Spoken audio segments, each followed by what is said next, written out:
I was outside and it was raining. That's why my hair is wet. So I had to get a new shirt.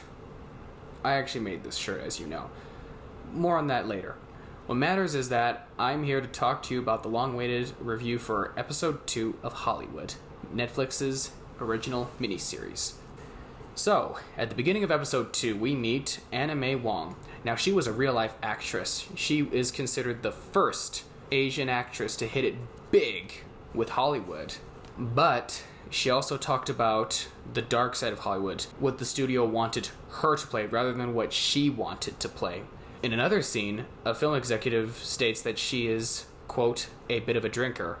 And another quote from a character says, well, the studio did that to her.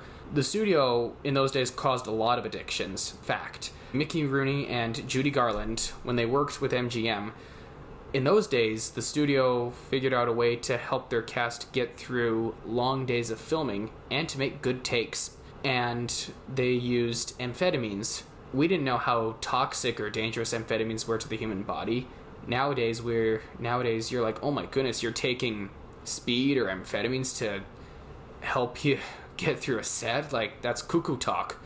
Well, that's what filming was like in Hollywood in the Great Depression in the 1940s.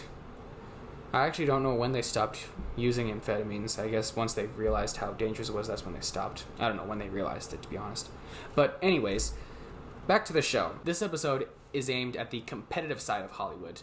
We meet characters, and here's this thing. Okay, bear with me for a little bit, okay? Here we go. In one scene, one character and her friend are having dinner.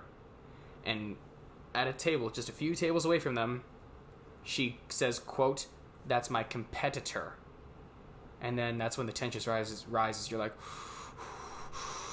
oh dear, things are going to get big right now. This episode features a lot of screen tests as well. Screen tests are very cool to watch. You can watch old screen tests with James Dean, Paul Newman, and Joanne Woodward. The way that they actually recreate filming screenshots in this episode is very well done. I don't even know how studios, okay, yes, I know, they're studios, they're Hollywood, they're wealthy, they're rich, but seriously, how do they find, the antiques that we hardly use to film nowadays? How do they recreate everything? I do not know. That I'm going to have to see for myself or actually ask someone who's worked with show business. Okay, Big Bang Theories, the moment we've been waiting for. In this episode, we meet Jim Parsons. And let's just be honest, he sounds like Sheldon because we all love him as Sheldon. But he's more of psychopath Sheldon. This is basically Sheldon Cooper as a narcissistic, pretentious psychopath.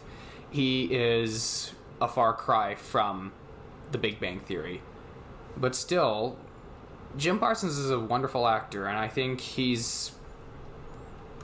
should be taken seriously as an actor.